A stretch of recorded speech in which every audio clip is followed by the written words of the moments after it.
I kind of felt like everyone was just doing their own thing, and like anytime I was feeling drained, I would just have to keep it to myself, or stress, I would just keep it to myself, and like I said, just like isolate myself, like adds weight to my shoulders a lot. And like I said, has affected my relationships with people in general, and my trust in other artists, but especially men.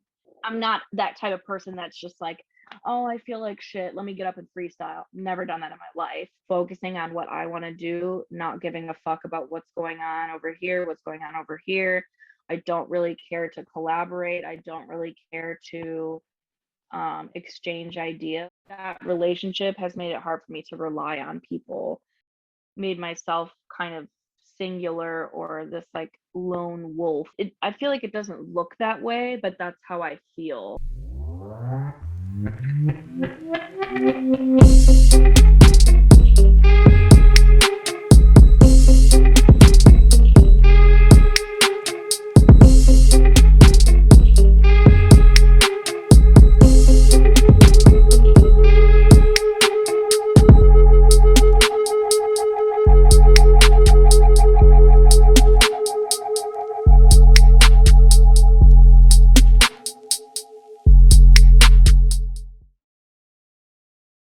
Right, so I want to start this off by saying thank you for your willingness in having this conversation with me. I am very appreciative, so thank you for that.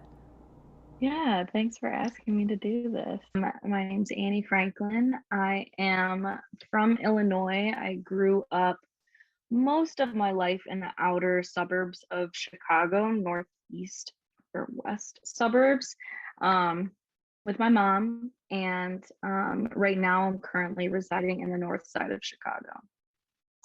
I am half Caucasian and half African American.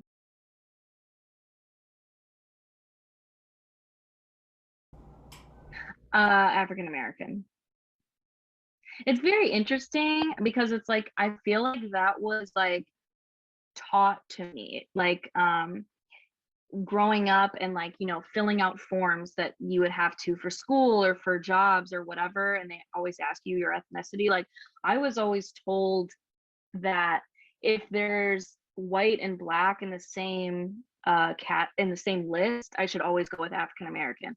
Don't know why. I've never even gotten an answer for that, but like that's always just been the default for me, which is also so weird because it's like my mom's Caucasian, like that is my person. So like I wasn't necessarily raised in African American culture. Like I was raised how my mom was raised. And then if someone asks, or if there's an option within those list of things of you can choose two or more, then I would always choose both, obviously. But yeah, kind of weird. What would you classify yourself as? Like, what is your title? How would you describe Annie Franklin? I hate that question. Honestly, I have struggled for a really long time to try to create that title for myself or label. And I think I came to a realization like maybe a couple years ago when I'm just like figuring out who I am as a person and figuring out who I am as a mover, as an artist. Like, I really despise labels in general, like for people, for the way that someone moves, the type of choreography that you create. Like, I I don't know. I think it's weird. Like even relating that to like being straight, being gay, being this, being that. Like I hate that we have to find a label for it. So I've always just tried to like, you know, pretend like it doesn't exist in my head. Um so as far as movement, it's like I still to this day can't really call myself one particular label or title of what type of mover I am. All I can do is really explain the type of artistry that I create, and where it's derived from, what my intentions are behind creating, and just like free moving, but I just could never put a label on it. Heart.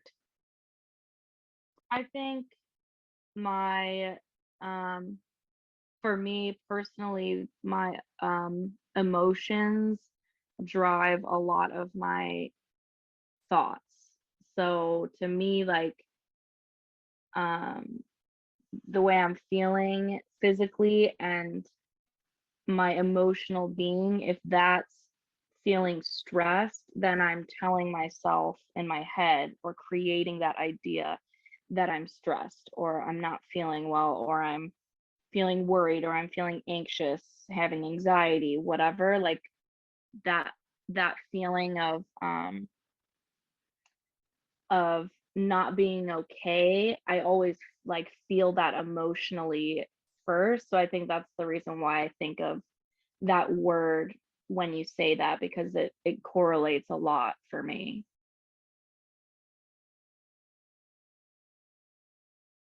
Go through a lot of patches where I've been in, depression state. I've had super bad anxiety. I've been in a place where I delete social media for like a couple weeks. I don't answer anybody for a couple weeks. And um it's honestly, I mean, those are the moments that I feel I just like remove myself from everyone. I think, I guess the biggest challenge, if I were to relate it to the artistic world, is just like um, staying involved without actually putting myself in the circle, if that makes sense. Like, still keeping up with what's going on, still um, keeping in communication with the people that I am close with, keeping in communication with the company that I'm trying to build right now, like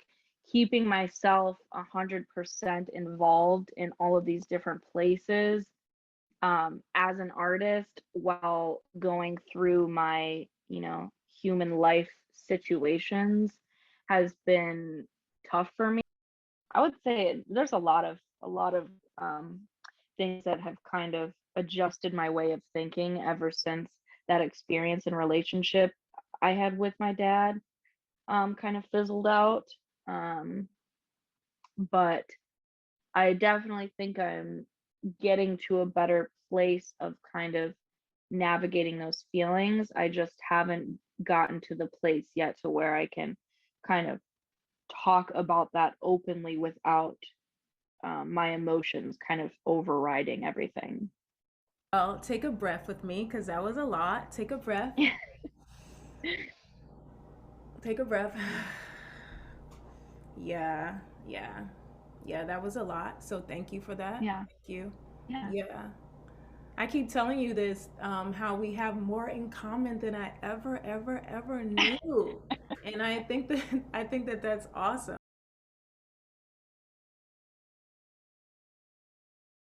But I guess the only thing that I can do for myself that just kind of fucks everything else up is just completely remove myself for like set amount of days, weeks, whatever.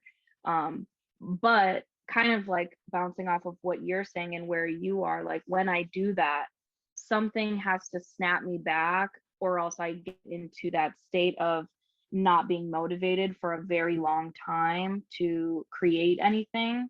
The only thing that brings me back is just music. Like if I just listen to music, the only thing that will get me to stand up is if I hear something that gives me the chills, puts this, idea into my head, vision in my head, and then I'm right back up again. Um, you would think that it would be a little bit more easygoing for artists because, I mean, in my head, it's like mental health and your body and mind and everything like that is what drives your movement. So I, for me, it's not an intimidating topic. But I don't necessarily see a lot of um, opportunities to talk about mental health. Like here and there, I feel like things come up um, where people are talking about mental health in the community, but the only time I see that is when something catastrophic has happened.